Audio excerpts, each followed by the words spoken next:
The word backstage is that Rockstar Games, the makers of the popular Grand Theft Auto series of video games, is the leading candidate to produce the TNA games. Talent has been told that they will need to sign releases before the deal can be finalized. The word in some circles is that Rockstar Games has offered a huge budget for the game with several $1 million directed at advertising the game. There's a good chance that some of the advertising money will be spent on WGN, which may have helped TNA to secure a better deal with the network. Rockstar Games, Liam. So this isn't true at all, right? I don't like. In the build-up to Midway getting the deal to make the TNA game, there was like multiple reports that Rockstar and EA were also in talks with TNA. And I don't know how far that would have gotten. I don't know what a Rockstar wrestling game looks like. 6 years later, though? Well, the deal is signed in 2005, I think. The game isn't released till 2008. So, I can't believe this. Yeah. Let's see what Rockstar was making in 2003. They were making San Andreas. They were making Max Payne. Yeah, Vice City came out in, 2002? And San Andreas was 2004. So they were deep into making San Andreas at this stage. Vice City was 2003. 2003 and then 2005, yeah, there you go. Yeah, they were in the middle of Vice City. Oh, sorry, late 2002 for Vice City. The PC port was 2003. See, don't you question me, because I knew it was a year between 3 and Vice City, and then 2 years between Vice City and San Andreas. They were getting ready for the big Max Payne 2 release. Yeah, like maybe they were like the original concept for Bully. I've never played Bully, but the original concept for Bully was that it was going to be set in a wrestling universe instead of a preppy high school. So they were like, maybe we'll get a wrestling license for it. So do you think like it was not going to be TNA the game, but it was going to be TNA in a game? Yeah, like not necessarily a wrestling game featuring TNA, but a game that featured TNA. I'm looking at what else came out in so if they had a sign in 2003, it would have probably came out in 2005, 06 if they were. So yeah, you're looking at Bully, Rockstar Table Tennis, Midnight Club Los Angeles.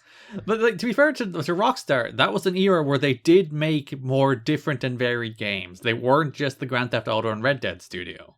Yeah, I mean it was Bully, Manhunt, and Grand Theft Auto. Yeah, and Max Payne and Rockstar Table Tennis. That was 2003. I'm going from release times. They made a table tennis game for Wii. Yeah. That's not a thing they do anymore. I'm looking at what they do right now. I mean, LA Noire. Yeah, they made a bunch of different kind of games. I'm looking at it now. It's really great. Because people just think of them as the GTA and Red Dead people. And that, of course, that's what they are now. But they used to make much more varied and interesting games. So maybe they were like, let's do wrestling. You want to do wrestling? Yeah. I can see that group being into it. Yeah. When are we getting LA Noire 2, Garrett? I don't know. When are we getting all those Rockstar games?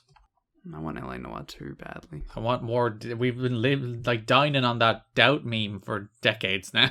Yeah, we're desperate. Well, Grand Theft Auto is the next thing, and then we'll probably be Red Dead 3, and then Grand Theft Auto, and then Red Dead, and then Grand Theft Auto, and then Red Dead. Oh, they only published LA Noire. They didn't develop it. Team Bondi was an Australian team. Bondi. I assume, were they a subsidiary or did they? No, I think they're independent. What is Team Bondi doing now? They have not made another game. Founded 2003, defunct in 2011. Well, clearly they just shipped LA Noire and were like, we're done. 35 employees. Controversies. Let's have a look at some controversies. In early June 2011, former Team Bondi staff launched LA Noire Credits, a website dedicated to displaying over 130 credits of LA Noire developers that had been listed incorrectly or were left out completely in the game and its manual. Nice. Most of these employees were people who left the studio or were laid off during the game's development. The same month, following initial statements made to the Sydney Morning Herald, Andrew McMillan published an article on IGN's Australian outfit titled, "Why Did LA Noire Take 7 Years to Make?"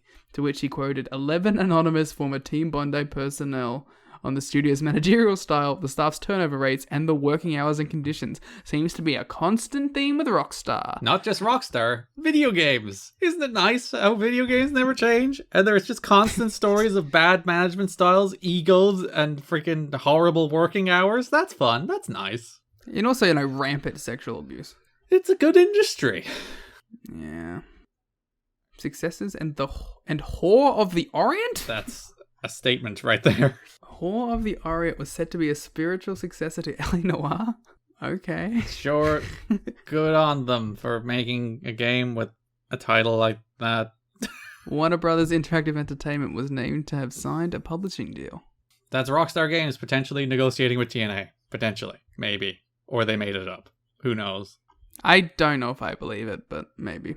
We did have JB burying that games company a while back, so... No, it was the other... That was we issued an retraction about that, Liam. I'm going to start the rumor that Jeremy Borash ruined this Rockstar contract by burying them on the website.